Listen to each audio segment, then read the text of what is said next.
World war one के बाद दुनिया की इकोनॉमी एक रोलर कोस्टर राइड जैसी बन गई थी, कभी बूम तो कभी crash. Hello students, I am Preeti Shukla and welcome back to फ्यूकी एजुकेशन। अभी तक हम लोग ने पढ़ा था कि लेबर और मार्केट, लेबर फोर्स और कैपिटल फ्लोज कैसे हो रहे हैं, लेकिन अब हम ये भी समझेंगे कि वॉर और इकोनॉमी, वॉर ने इकोनॉमी पे कैसे इम्पैक्ट किया और वॉर ने कैसे एक नए ग्लोबल वर्ल्ड को बनने में मदद की। लेबर और कैपिटल्स ने मदद तो की थी, है ना, किसी ना किसी तरह से। फॉर एग्जांपल इंडेंचर्ड लेबर क्या कर रहे थे, एक जगह से दूसरी जगह मूव कर रहे थे, जो कि एक कल्चरल इंटीग्रेशन को दर्शा रहे थे, एक इकोनॉमिकल इंटीग्रेशन को दर्शा रहे थे। ठीक वैसे ही जब मूवमेंट ऑफ फंड्स, हमने मूवमेंट ऑफ कैपिटल्स देखे, इंडियन बैंकर्स को देखा, हमने ब्रिटिश के ट्रेड्स को देखा, ट्रेड सरप्लस को देखा, तब हमने ये भी समझा कि कैसे कैपिटल एक इकोनॉमी को बूस्ट कर रही है और ग्लोबल वर्ल्ड बनने में मदद कर रही है। जैसे कि हमने ये देखा था कि इंडिया ने क्या हेल्प की, इंडिया ने ब्रिटेन को एक्सपैंड करने में, ट्रेड सरप्लस लेने में मदद की। ठीक है, अब हम समझेंगे हमारे नए टॉपिक में कि इंटर वॉर इकोनॉमी कैसे बना रही है हमारी ग्लोबल वर्ल्ड को। ठीक है, तो हम समझते हैं अब आगे। तो फर्स्ट वर्ल्ड वॉर 1914 से 1918 में लड़ा गया। ठीक है, ये एक फेज जो 4 साल का फेज था, उसमें हमने बहुत सारे बूम्स और क्रैशेस देखे। अब कोई भी वॉर होता है तो आपको खुद ही पता है, war takes some capital, it takes resources, it takes human as resources, और सब कुछ वाइप आउट, डिस्ट्रक्टिव होता है, राइट। तो इस 4 साल के फेज में, फर्स्ट वर्ल्ड वॉर में ऐसा क्या हुआ, क्या चीजें हुई जिसने एक वर्ल्ड की इकोनॉमी को शेप करने में मदद की। ठीक है, so on the one side there were allies and on the other side there were central European powers. ठीक है, अब ब्रिटेन था पहला साइड में, ब्रिटेन, फ्रांस और रशिया, ये 3 ऐसे पावर्स थे जो अलाइज में थे और जो कि एक पार्टी में थे जो कि वर्ल्ड वॉर लड़ रहे थे। दूसरी पार्टी कौन थी, हमारी सेंट्रल यूरोपियन पावर्स, जिसमें जर्मनी थी, ऑस्ट्रेलियन हंगरी एम्पायर था और ऑटोमैन टर्की एम्पायर था। ठीक है, तो ये 3 एम्पायर्स, ये 3 कंट्रीज कहाँ थी, दूसरे साइड में, सेंट्रल पावर्स में, जो कि वर्ल्ड वॉर 1 की लड़ाई कर रही हैं। ठीक है, world experience a wide spread economic and political instability and another catastrophic war. ठीक है, अब ये जो चीज हुई है, ये जो वॉर हुआ है, ठीक है, इस वॉर में देखा गया बहुत सारे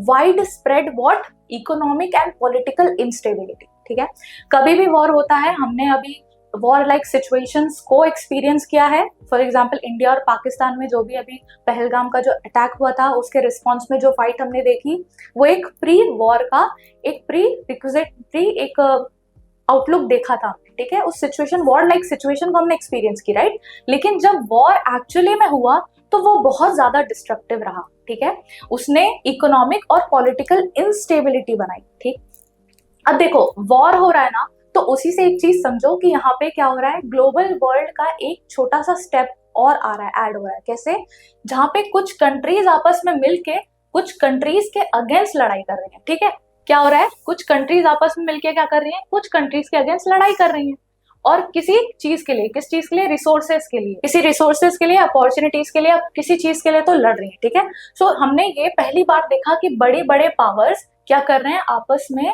फाइट कर रहे हैं। ठीक है, आपस में वॉर कर रहे हैं। ठीक, तो ये भी एक step towards making of the global world. ठीक है, और हमने देखा इकोनॉमिक स्टेबिलिटी, इनस्टेबिलिटी और पॉलिटिकल इंस्टेबिलिटी बहुत वाइड वैरायटी में हमने देखी। Okay, now war time transformation. अब क्या हो रहा है कि involve the world's leading industrial nations, first modern industrial war. अब जो ये हमारा वर्ल्ड वॉर 1 था ना, ये वर्ल्ड वॉर 1 बड़े बड़े पावर्स के बीच में था, फ्रांस, ब्रिटेन, ठीक है, फिर इधर अपन देख रहे हैं, मतलब रशिया देख रहे हैं, फिर अपन इधर देख रहे हैं कौन, ऑटोमैन एम्पायर। ठीक है, तो ये जो इतने बड़े बड़े पावर्स हैं, ये पावर्स क्या कर रहे हैं, पहला ऐसा कुछ हम देख रहे हैं पूरे वर्ल्ड में, ग्लोबल वर्ल्ड में, जहाँ पे सब कुछ थोड़ा बहुत ग्लोबल हो चुका है, उसमें हम फर्स्ट टाइम देख रहे हैं कि कुछ बड़े leading industrial nations are involve in with modern industrial war. Setup, ठीक है।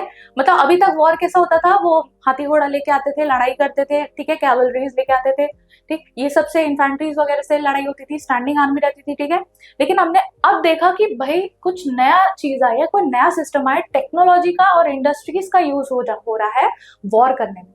और हमने ये भी देखा कि वर्ल्ड की लीडिंग इंडस्ट्रीज आ रही है वॉर करने, ठीक है। Use of machine guns, tanks, aircrafts और chemical weapons etcetera on the massive scale was there, ठीक है। कि मतलब ये जो अलग अलग नई टेक्नोलॉजी है, मशीन गन्स है, टैंक्स है, एयरक्राफ्ट्स है, केमिकल वेपन्स है, ये सारे चीजों का यूज पहली बार वर्ल्ड वॉर में किया गया, ठीक है। और ये चीज भी एक चीज दर्शा रही है, व्हाट, कि ग्लोबल वर्ल्ड में टेक्नोलॉजी का यूज हो रहा है। एक जगह पे ये प्रोडक्शन हो रहा है, एक जगह पे ये प्रोड्यूस हो रहा है, एक जगह पे ये प्रोड्यूस हो रहा है, और ये लोग आपस में सब लेके आ रहे हैं और एक जगह मिलके वॉर कर रहे हैं, ठीक है, एक दूसरे पे हमला कर रहे हैं, ठीक। ये भी एक देखा जाए तो एक तरह से ग्लोबल चीज ही है कि आप एक, वैसे वर्ल्ड वॉर किसको बोलते हैं, अपन बोलते हैं ना कि जब more than 2-3 countries are allied together to मतलब to fight against any particular group, right? So जो more than 3 to 4 countries are involved in a war, it is called global war. Why world war? Why global war? Because ज्यादा countries involved हैं, और जितना ज्यादा integration होगा, the more global it will grow, right? So millions of soldiers had to be recruited for around world and move to the frontiers of large ships and trains, ठीक है। अब large ships और large trains के साथ move कर रहे हैं एक जगह से दूसरी जगह बहुत अमाउंट में। अब देखो, जब इतना बड़ा वॉर हो रहा है, इतनी सारी कंट्रीज इन्वॉल्व हैं उसमें, तो सोल्जर्स तो लगेंगे, ठीक है। क्या यूरोपियन की पॉपुलेशन अपने लिए इनफ थी कि वो इतने बड़े वॉर को सपोर्ट कर सके? नहीं। तो जो ब्रिटेन है, उसकी बहुत सारी कॉलोनीज थी, जो अदर यूरोपियन पावर है उसकी भी कॉलोनीज थी, तो दे रिक्रूटेड बहुत, मतलब बल्क अमाउंट में सोल्जर्स को they have recruited, and then they मतलब they involved these soldiers, they recruited the soldiers, sorry, what is happening, they इन्होंने ये सारे सोल्जर्स को, मिलियन सोल्जर्स को कहाँ से लाया? अलग अलग रीजन से लेके आए और यहाँ पे रिक्रूट किया, लार्ज शिप्स के थ्रू उनको लेके आए, ट्रेन्स के थ्रू लेके आए, ठीक है, by land, by waters, they brought these soldiers, ठीक है। So the scale of the death and the destruction was unthinkable. War time जो होता है, जब भी war होता है, आपको ये पता होना चाहिए कि जब भी war होगा, destruction होगा, it is inevitable, ठीक है। And now this war has led to such a devastating destruction, जहाँ पे 9 millions dead and 20 millions injured. इतने ज्यादा अमाउंट में 9 million population, can you just imagine कि how much population, how much start of population it holds, ठीक है। सो इतने लोग डेड हो गए, ठीक है, इस वॉर में। इतना डिवास्टेटिंग वॉर देखा हमने, प्लस इतने लोग डेड हुए, प्लस 20 मिलियन लोग इंजर्ड हुए। 20 million people something else, right. तो इतने लोग इंजर्ड हो रहे हैं, इतने लोग मर रहे हैं। तो ये war with use of modern weapons, with involvement of more countries, एक ये ग्लोबल वॉर बन चुका था जिसने ग्लोबली इम्पैक्ट दिया है, हम समझेंगे आप, ठीक है। The first world war involving major industrial nation power against the central power, ये तो पढ़ लिया। The feature extensive use of modern technology causing high casualties and destruction, ठीक है। अभी हमने पढ़ा कि बहुत मॉडर्न टेक्नोलॉजीज को यूज किया गया और यही मॉडर्न टेक्नोलॉजी ज्यादा डिस्ट्रक्टिव साबित हुई, ठीक है। पहले लोग लड़ते थे, कम मात्रा में लोग मरते थे, लेकिन with usage of machine guns, with the usage of modern weapons, chemical weapons, the scale of destruction was huge, ठीक है। Now the conflict transformed of the global economy with Britain borrowing heavily from US, turning the US creditor nation and leaving lasting impact in the 20th century. अब क्या हुआ? British को जीतना था, British को किसी भी हाल में जीतना था, ठीक है। और सबसे ज्यादा कॉलोनीज ब्रिटिश की थी, ठीक। तो ब्रिटिश को इतने ज्यादा लेवल ऑफ सोल्जर्स को बनाने के लिए, मेंटेन करने के लिए पैसों की जरूरत थी, ऑफ कोर्स एक वॉर चल रहा है तो आप बॉम्ब फोड़ोगे, एक बॉम्ब अगर खरीदा है, बनाया है, एक मशीन गन बनाई है, कुछ भी बनाया तो उसके पीछे पैसा तो लगा है, राइट। अब आप उसको ज्यादा से ज्यादा यूज करोगे तो उतना ज्यादा आपको फंड लगाना पड़ेगा, ठीक है। अब सोल्जर्स के मेंटेनेंस, रिसोर्स का मेंटेनेंस, बॉम्ब्स और ये वेपन्स का मेंटेनेंस, इन सब के मेंटेनेंस पे खर्चा लगता है। तो Britain was heavily engage in borrowings, ठीक है।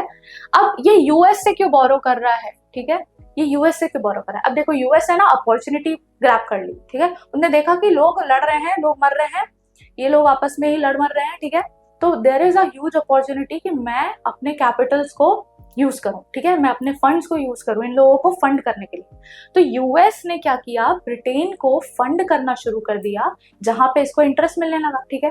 इसने अपना प्रॉफिट देखा, यूएस आज भी अपॉर्चुनिस्टिक है, और पहले भी अपॉर्चुनिस्टिक था, तो उसने क्या कर दिया, इनको लोन दिया। तो ब्रिटिश ने हैवी अमाउंट्स में यूएस से चीजें, फंड्स बोरो की, ठीक है। और हम यही आगे देखेंगे कि वॉर ने इस चीज को कैसे आगे आने वाली इकोनॉमी पे इम्पैक्ट डाला, ठीक है। तो ये यूएस बन गया हमारा क्रेडिटर। यूएस ने बोला कि तुम लड़ो, मैं तुम्हें पैसा दे रहा हूं, और पैसा ऐसे नहीं, फ्री में नहीं दे रहा है वो पैसा, ठीक है। पैसा वो फ्री में नहीं दे रहा है, वो पैसा दे रहा है इन रिटर्न ऑफ इंटरेस्ट, ठीक है। इंटरेस्ट लेगा, पैसा देगा और अपना ब्लेसिंग इन डिस्गाइज कमाएगा, ठीक है। अपॉर्चुनिटी एकदम, ठीक है। अब क्या हुआ, post war recovery. The post-World War I, numerous nations recovered economically, but Britain encountered an extended crisis, ठीक है। अब बाकी सारी इकोनॉमी जो लड़ रही थी उसमें उन्होंने तो ठीक ठाक रिकवरी कर ली, लेकिन ब्रिटेन को बहुत हेफ्टी अमाउंट ऑफ प्रॉब्लम्स झेलनी पड़ी। कैसे, देखो, the development of industries in India and Japan during the war hindered the British ability to reclaim its previous dominance in the Indian market and to compete with Japan globally, ठीक है। अब क्या हुआ, Japan तो दूसरी तरफ से नहीं इधर था, ठीक है। तो अब क्या हुआ कि ब्रिटेन जो है उसको इतना ज्यादा अमाउंट क्यों पे करना पड़ा, सब लोग तो रिकवर हो रहे थे, वाई नॉट ब्रिटेन, बिकॉज जब ब्रिटेन लड़ाई में व्यस्त था, ठीक है, और जब ब्रिटेन इंडियन सोल्जर्स और बाकी सारे एरिया से, बाकी सारी कॉलोनीज से अपने सोल्जर्स को लेके जा रहा था लड़ाई के लिए, तो ब्रिटेन क्या था, कुछ मतलब ब्रिटेन के ऑफिसर्स का, ब्रिटेन का पूरा जो ध्यान था वो कहाँ हो गया था, सेंटर हो गया था वॉर पे। तो इस बीच में सब लोग ने, मतलब जो भी कॉलोनीज थी उन लोग ने बोला कि भाई यही सही मौका है, फटाफट हाथ मार लेते हैं, फटाफट अपॉर्चुनिटी को ग्रैब कर लेते हैं और ग्रो कर लेते हैं, ठीक है। तो ये जब ये इधर थे तब ये जो अपने कॉलोनीज के लोग थे, दे स्टार्टेड ग्रोइंग, इंडस्ट्री यहाँ पे सेटअप होने लगी, इंडिया में, जापान में, जहां जहां कॉलोनी रही है ब्रिटेन की, वहां वहां इंडस्ट्री सेटअप होने लगी और ग्रो होने लगा, इकोनॉमिकल ग्रोथ होने लगा, ठीक है। और इसी के वजह से ब्रिटिश को लगा कि भाई मैं तो अपना पावर अब रिक्लेम नहीं कर पाऊंगा, मेरा डोमिनेंस क्या हो गया, थोड़ा सा लेस हो गया है, क्योंकि जापान ने भी अपना चालू कर दिया है ग्लोबल वो एक्सपेंशन, और इंडिया में भी काफी लोगों ने इंडस्ट्रियल रिवोल्यूशन से इंडस्ट्रीज यूनिट्स, टेक्सटाइल यूनिट्स, जो भी सारे मैन्युफैक्चरिंग यूनिट्स है वो सेटअप कर लिया है। तो पुराना डोमिनेंस है, जो ब्रिटिश के पुराना अथॉरिटी दबदबा था, वो चीज क्या हो गई, कहीं ना कहीं डिक्रीज हो गई, विच इज वाई ब्रिटेन को प्रॉब्लम्स झेलनी पड़ी, बाकी इकोनॉमी को प्रॉब्लम उतनी नहीं हुई, लेकिन इसको एक्सटेंडेड क्राइसिस आ गए, किसको, ब्रिटेन को, ठीक है। Moreover, Britain grappled with substantial post-war external debts and exacerbating its economic challenges, ठीक है।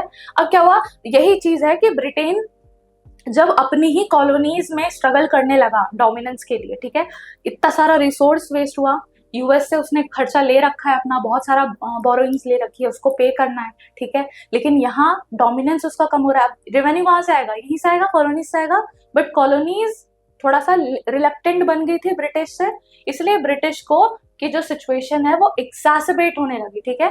बहुत सारे जगह से उसने अपने पूरा साम दाम दंड भेद लगा दिया था पूरे वॉर में, विच इज वाई उसका सिचुएशन एग्जैसबेट हो गया था, मतलब पूरी तरह से खराब हो गया था, ठीक। Persistence, anxiety and uncertainty about employment became integral part of post war situation in Britain.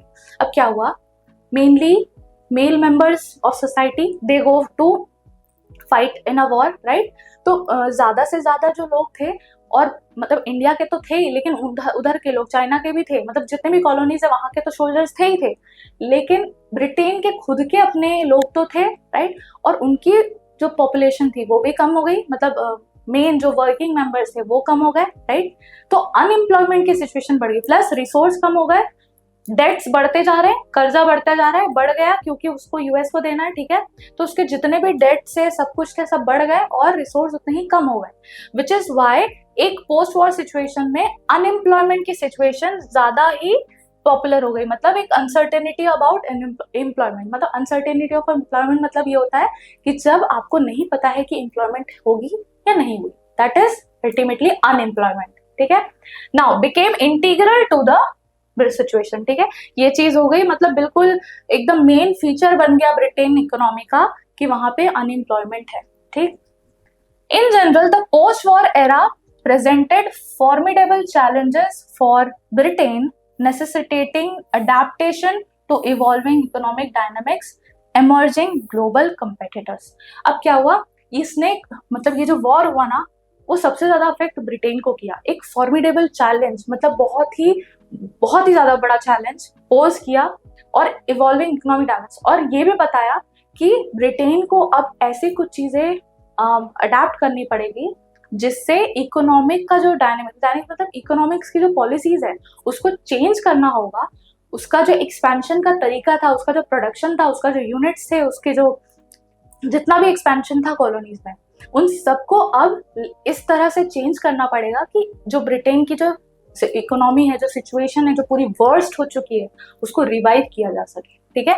तो पोस्ट वॉर का रिकवरी का यही कहना है। इसका मतलब ये है कि जो अभी आगे हम देखेंगे और भी चीज, लेकिन ये सारी चीज ना कहीं किसी कॉन्सिक्वेंस को जन्म दे रही है। कौन सी कॉन्सिक्वेंस? डिप्रेशन को। अभी आगे पढ़ेंगे कि ये सारी जो चीजें थी, और ब्रिटेन सबसे पावरफुल इकोनॉमी था क्योंकि उसकी बहुत सारी कॉलोनीज थी, तो बोला जाता था ऐसे, मतलब कहा जाता था कि the sun never sets in British empire, मतलब इतना ज्यादा फैला रहा है जापान से लेके अमेरिका तक कि ब्रिटिश का एम्पायर में सूरज कभी ढलता ही नहीं है, ठीक है। तो जो इतना वास्ट एम्पायर था, जो इतना एम्बियंस वाला एम्पायर था, वो एम्पायर अगर जरा सा भी यहाँ वहां हिला डुला, कुछ भी हुआ, उसमें जरा सा भी प्रॉब्लम आई, तो ऑफ कोर्स क्या वो पूरे वर्ल्ड को इम्पैक्ट करेगा? ऑफ कोर्स यस, ठीक है। और हम ये इसीलिए पढ़ रहे हैं, पोस्ट वॉर रिकवरी हम इसीलिए पढ़ रहे हैं, इंटर वॉर इकोनॉमी हम इसीलिए पढ़ रहे हैं क्योंकि हम ये देख रहे हैं कि एक ब्रिटेन की इकोनॉमी में प्रॉब्लम आने की वजह से पूरे वर्ल्ड को किस तरह से प्रॉब्लम झेलनी पड़ी, ठीक है। आगे देखते हैं। तो अभी ब्रिटेन का इतना समझ में आया अपन को, अब अपन ये देखते हैं कि यूएस में क्या हो रहा है, ठीक है। यूएस ने पहले ही मौके पे चौका मार दिया था, ठीक है। यूएस ने मौके पे चौका कैसे मारा था कि हम भाई ये लोग लड़ मर रहे हैं, हम लोग इनको क्रेडिट कर देते हैं, हम लोग इनको पैसा देते हैं, फंड करते हैं, हमारा अपना फायदा, ठीक है। तो वो फायदा इन लोग ने देखा, फिर उन्होंने बोला कि हम मास प्रोडक्शन करेंगे, ठीक है। अचानक से क्या हुआ, एक नई लहर दौड़ी। क्या? In early 1920s, US swiftly recovered from the post-war period, experiencing robust economic growth। अब क्या हुआ, भले ही ब्रिटेन पूरा तरीके से पैसे वापस नहीं कर पाया, लेकिन पोस्ट वॉर रिकवरी, अमेरिका को तो कुछ हुआ ही नहीं ना, यूएस को कोई बड़ी प्रॉब्लम का सामना नहीं करना पड़ा क्योंकि उसका डायरेक्ट इन्वॉल्वमेंट वॉर में था ही नहीं, ठीक है। तो उसके रिसोर्सेज ज्यादा ड्रेन नहीं हुए, ठीक है ना। तो उन्होंने क्या किया कि हम इकोनॉमिक ग्रोथ करेंगे, अपना मुद्दा बना लिया कि हमें इकोनॉमिक ग्रोथ करना है, which is why even after the post world war 1 US economy was still, ठीक है, एकदम मस्त थी, ठीक है। Now mass production pioneered by Henry Ford with T model Ford in Detroit became a key feature spreading across the US and Europe in 1920। अब क्या हुआ, मास प्रोडक्शन, यहाँ पे क्या किया गया, हेनरी फोर्ड है, जो फोर्ड की गाड़ियां देखते हैं अपन, वो हेनरी फोर्ड, ठीक है। उन्होंने टी मॉडल, ये देखो, ये जो मॉडल्स है ना, ऐसे आगे एक चक्का पीछे 2 चक्के, ऐसे टी मॉडल वाला एक सिस्टम लाया, एक गाड़ी लाई जिसको मास लेवल पे प्रोड्यूस किया गया। मतलब एक ये बहुत बड़ा हम कह सकते हैं कि रेवोल्यूशन था प्रोडक्शन के, उसमें प्रोडक्शन के फील्ड में ये बहुत बड़ा रेवोल्यूशन था, जहाँ पे इतने मास लेवल पे और इतने कन्वीनियंटली, इतने स्मूथली कोई प्रोडक्शन हो रहा है। अब कैसे हो रहा है? एक कन्वेयर बेल्ट हुआ करता था, एक इंसान एक ही काम कर रहा है और उसमें परफेक्शन हासिल कर रहा है, ठीक है, और बहुत फास्ट बना रहा है, ठीक। अब वो फास्ट कैसे बना रहा है? क्योंकि एक कन्वेयर बेल्ट रहती है तो उसको एक चीजें असेंबल करके फटाफट रखनी होती है, ठीक है। तो इनका कहना ये है कि 3 मिनट में एक कार बन जाती थी, ये वाली, ये टी मॉडल वाली जो कार है ना, आगे एक चक्का और दोनों जगह दूसरे चक्के, ठीक है। तो ये जो टी मॉडल वाली कार है ना, ये बन जाया करती थी 3 मिनट में, ठीक है। और ये 3 मिनट का मतलब कहने का मतलब ये है कि इतना ज्यादा एफिशिएंट ये लोग थे कि कन्वेयर बेल्ट को यूज करके कि मास प्रोडक्शन हो रहा था। मास प्रोडक्शन का मतलब है कोई भी प्रोडक्शन जो कि लार्ज स्केल में ज्यादा अमाउंट में हो रहा हो, ठीक है, लार्ज नंबर में लार्ज स्केल पे हो रहा है। तो यूरोप में ये देखा, यूरोप में और यूएस में ये देखा गया, और यही जो पायनियर्ड, मतलब यही जो इंट्रोडक्शन बाय हेनरी फोर्ड था, ये पूरे 1920s में यूरोप और यूएसए में फेमस हो गया, मतलब सब लोग खरीदने लगे। और इनफैक्ट यही चीज के वजह से, प्रोडक्शन की वजह से और भी सारी चीजों का प्रोडक्शन बढ़ने लगा, जैसे कि रेफ्रिजरेटर, वॉशिंग मशीन्स, ठीक है, और electrical appliances. US become the largest global lender by 1923, क्योंकि ये प्रोडक्शन कर रहा है, ठीक है, तो ये कमाएगा, ठीक है, और जब ये कमाएगा तो इनकम और ज्यादा बढ़ेगी वहां के लोगों की, और जब वहां की इनकम और ज्यादा बढ़ेगी, स्टैंडर्ड लिविंग रेज होगा, प्रोडक्शन रेज हो गया, कंजम्पशन रेज हो गया, सब कुछ रेज हो गया, तो इकोनॉमी क्या कर लेगी? बूम कर जाएगी, ठीक है। Booming economy will demand more of these product and of course US will become more prosperous, ठीक है। तो ये जो पोस्ट वर्ल्ड वॉर का सीन था वो यूएस में कुछ अलग ही था, क्योंकि यूएस में एक अलग लेवल पे मास प्रोडक्शन स्टार्ट हो गया, ठीक है ना। द ग्रेट डिप्रेशन, अभी हमने देखा कि ब्रिटिश परेशान है, लेकिन यूएस में तो प्रॉस्पेरिटी है। तो डिप्रेशन कहां से आ रहा है, ठीक है। अच्छा, डिप्रेशन क्या होता है? वो वाला डिप्रेशन हम बात नहीं कर रहे हैं अभी, जो हमारे मानसिक डिप्रेशन होता है, आजकल सब लोग डिप्रेशन हो जाते हैं, डिप्रेस हो जाते हैं, राइट, वो वाला डिप्रेशन नहीं बात कर रहे हैं हम डिप्रेशन की बात कर रहे हैं इकोनॉमिक टर्म्स में। इकोनॉमिक टर्म्स में डिप्रेशन वो होता है जहां पे जब हम लोग जैसे इकोनॉमी कभी बूम करती है, कभी डिप्रेस होती है। डिप्रेस क्या होता है कि जब कोई इकोनॉमी का डाउनफॉल शुरू हो रहा है, ठीक है, कोई इकोनॉमी नीचे की तरफ जा रही है, उसका जो ग्रोथ है वो नेगेटिव जा रहा है, उसका डिक्लाइन हो रहा है, ठीक है, तब हम उसको बोलेंगे डिप्रेशन, इकोनॉमिक डिप्रेशन, ठीक है। तो जब ये डिप्रेशन की हम बात कर रहे हैं, द ग्रेट डिप्रेशन, तो हमें ये वाला फेज याद आ जाना चाहिए जो कि 1929 से 30s के बीच में था, मतलब 1-1.5 साल का ये फेज था जहां पे पूरे वर्ल्ड ने एक ग्रेट डिप्रेशन को फील किया, महसूस किया और फेस किया, ठीक है। अब ये जो ग्रेट डिप्रेशन है ना, ये बहुत इंपॉर्टेंट चीज है हमारे क्या बोलते हैं, ग्लोबल वर्ल्ड के लिए, ठीक है। ग्लोबल वर्ल्ड के लिए ये एक बहुत इंपॉर्टेंट चीज है। क्यों?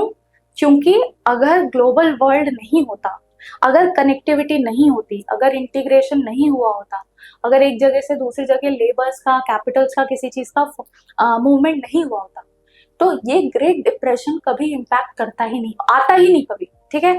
ये ग्रेट डिप्रेशन इसीलिए आया क्योंकि वर्ल्ड की इकोनॉमी अब क्या हो गई थी?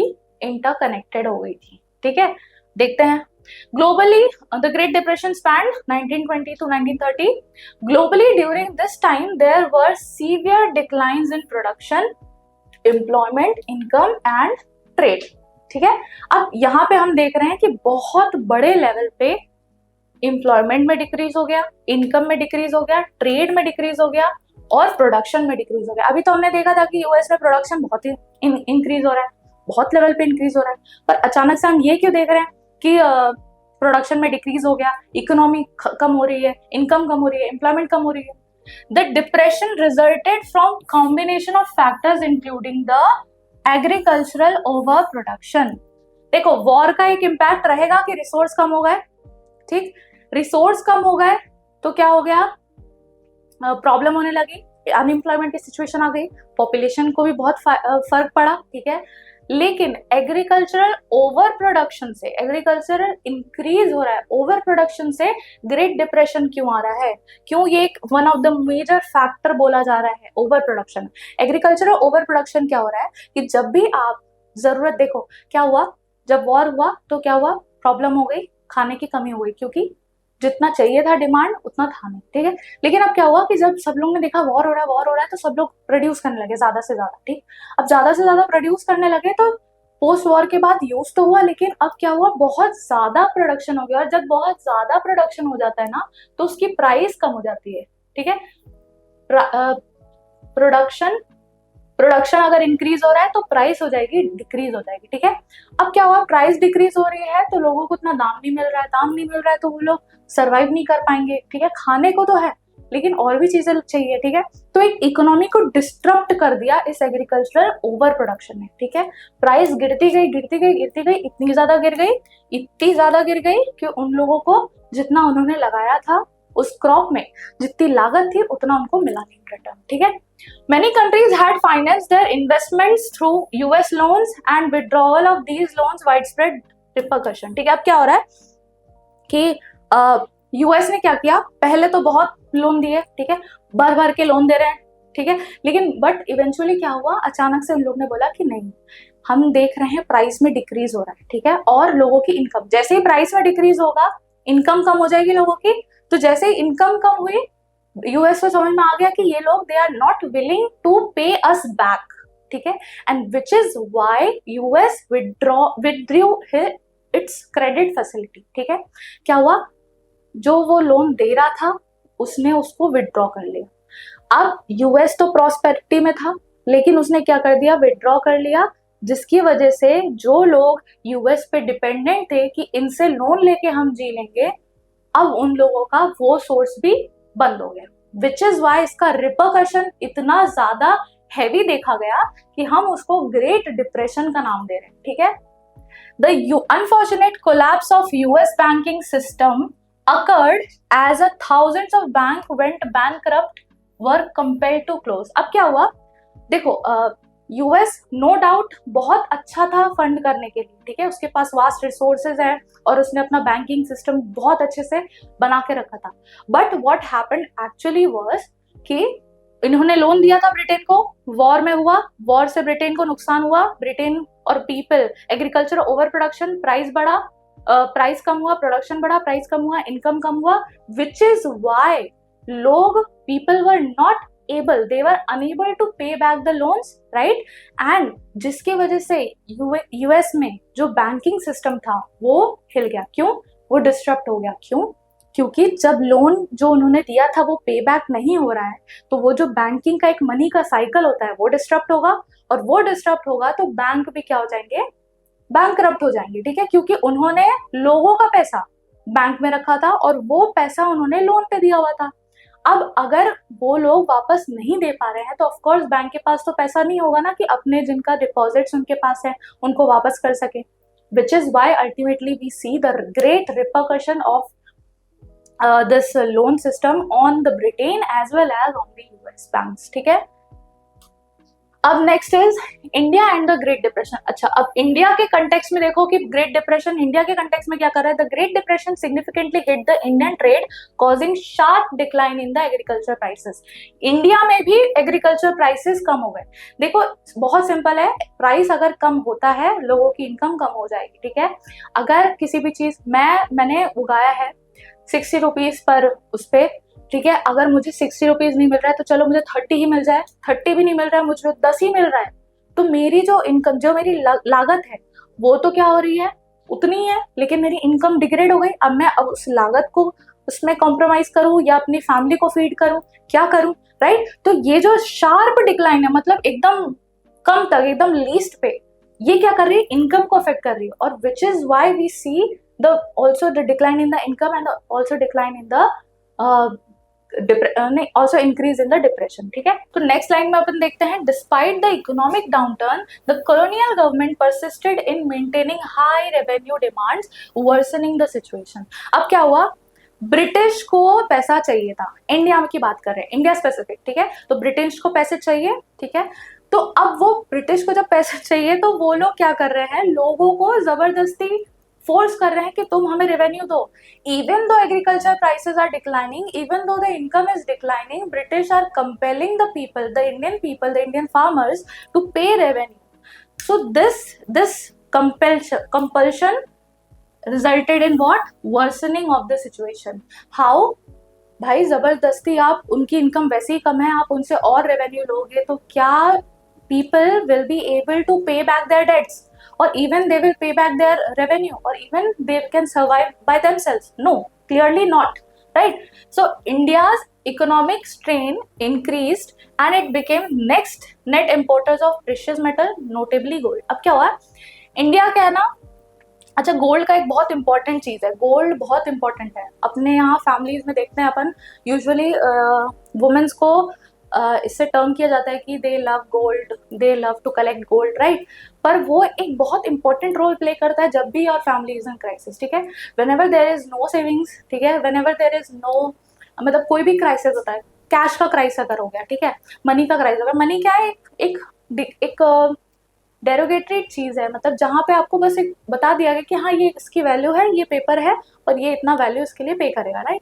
तो कभी कभी ऐसा होता है ना, जब मास ज्यादा इन्फ्लेशन हो जाता है, ठीक है, तो मनी वैल्यू कम हो जाती है, जैसे कि यहाँ पे वैल्यू कम हो गई थी वर्ल्ड वॉर के बाद, वर्ल्ड वॉर वन के बाद पूरे पूरे वर्ल्ड में मनी की वैल्यू क्या कर गई, डिग्रेड कर गई थी, ठीक है? तो उसके वजह से जो ये जो यहाँ पे ब्रिटिश का हम वो देख रहे हैं, प्रॉब्लम देख रहे हैं कि वो लोग चाहते थे कि हम रेवेन्यू दें, ठीक है, इंडियन पीपल रेवेन्यू दें, तो रेवेन्यू के लिए पैसे तो थे ही नहीं ना, आपको एग्रीकल्चर प्राइसेस डिक्लाइन कर गए, पैसे तो मिले ही नहीं। जब नोट या डेरोगेटरी और कोई भी चीज नहीं मिल रही है तो इंडियन इकोनॉमिक स्ट्रेन कैसे सही हुआ, कैसे मतलब सही किया गया? नोटेबली गोल्ड के मेटल्स और प्रेशियस मेटल्स को दे के, ठीक है? फॉर एग्जांपल अगर मुझे अपना लोन कंप्लीट करना है तो मैंने बोला भाई मेरे पास पैसे नहीं है, ये ले लो, ये ले मेरा गोल्ड, ये मेरी चांदी सोना सब ले, ये कंप्लीट हो गया मेरा लोन, ठीक है? सो दिस गोल्ड ये क्या कर रहा है, आगे देखेंगे हम कि आगे ये हेल्प कर रहा है वर्ल्ड की इकोनॉमी को रीशेप करने में, ठीक है? अब वर्ल्ड की इकोनॉमी तो खराब हुई, लेकिन अगर हम देखें ना तो जब इंटरकनेक्शन अगर हम पूरे वर्ल्ड में देख रहे हैं तो वो इंटरकनेक्शन, अगर वॉर हो रहा है तो पूरे कंट्रीज पे प्रॉब्लम देगा, किसी एक कंट्री का कुछ चेंज सबको इम्पैक्ट देता है, ठीक वैसे ही कोई एक कंट्री जैसे इंडिया अगर सही करना चाहे, ठीक है, तो अगर वो हेल्प करे सही करने में तो वो पूरे वर्ल्ड को सही कर सकती है, ठीक है? और इंडिया ने इवेंचुअली किया, India played an important role, crucial role अपने देखा था, ठीक है, जो कि ब्रिटेन को वापस से रिगेन करने में मदद कर रही थी। इंडिया ने यहाँ पे भी वही किया, इंडिया ने अपने लोन्स ब्रिटेन को जो रेवेन्यू पे करने थे जबरदस्ती वो गोल्ड के माध्यम से दिया, जिसके वजह से जो ब्रिटेन है वो स्टेबल होने में हेल्प हुआ। कैसे? The great depression deeply affected the rural areas and the wide spread unrest, ठीक है?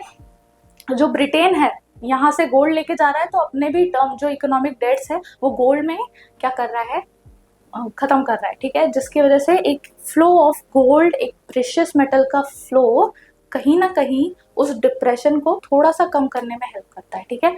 ये मतलब एक अच्छा इंटरेस्टिंग फैक्ट है, इतना ज्यादा एक्सक्लूसिवली मेंशन नहीं होगा बुक में, ठीक है? Now the great depression deeply affected rural India के रूरल, ऑफ कोर्स कोई भी चीज होती है ना तो वो रूरल एरिया में बहुत ज्यादा इम्पैक्ट करता है unlike to the urban area, ठीक है?